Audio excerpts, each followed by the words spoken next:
विकला असेल चहा म्हणून काय देश विकायचा असतो का? अमेरिकेतील कृषी मंत्री त्यांनी डायरेक्ट ट्विट केलंय, अमेरिकेतील शेतकऱ्यांचे दिवस चांगले होणार, अमेरिकेतील शेतकरी श्रीमंत होणार आणि भारतातला शेतकरी ही गरीब होणार. दुसऱ्या देशाच्या मैत्री जपता जपता आपल्या देशाच्या शेतकऱ्यांचं तुम्ही आज गळ्यावरती विळा ठेवलाय मोदी साहेब. अमेरिकेतील मालासाठी डायरेक्ट भारताच्या बाजारपेठा ओपन होणार आहे त्या, ती पण विदाऊट कर. आणि आपला माल अमेरिकेत नाही समजला तर 18% जीएसटी आपल्याला भरावं लागणार आहे. अमेरिकेसारख्या मोठ्या देशामध्ये एआय तंत्रज्ञान वापरलं जातं. आपल्या देशामध्ये रोखठोक शेती केली जाते. मोठ्या प्रमाणात सोयाबीन घेतलं जातं, गहू घेतला जातो, बाजरी घेतली जाते, द्राक्ष घेतली जाते, कांदा घेतला जातो.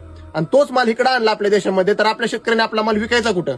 आपल्या देशातील शेतकऱ्यांची रोखठोक शेती असते. आज आपल्याला कॉम्पिटिशन करायचं अमेरिकेतील शेतकऱ्यांसोबत. आपल्या देशातील गाय दूध देते 20 ते 25 लिटर जास्तीत जास्त. अमेरिकेसारख्या देशातील गाय देते 70 ते 80 लिटर दूध देते. दुधापासून तयार झालेले प्रोडक्ट ते जर अमेरिकेने भारतात आणले तर भारतातील दुधाचे भाव काय होतील? ब्राझील सारखा मोठा देश, अमेरिकेसोबत चांगले संबंध आहेत त्यांचं. ब्राझील सारखा मोठा देश सगळ्यात जास्त साखर उत्पादन करतो. अमेरिकेने त्यांच्याकडून साखर घेतली आणि आपल्या देशामध्ये पाठवली तर आपल्या देशामध्ये उसाला दर राहतील का हो? याच्यामध्ये फक्त जीव जाणार आपल्या सामान्य शेतकरी लोकांचा.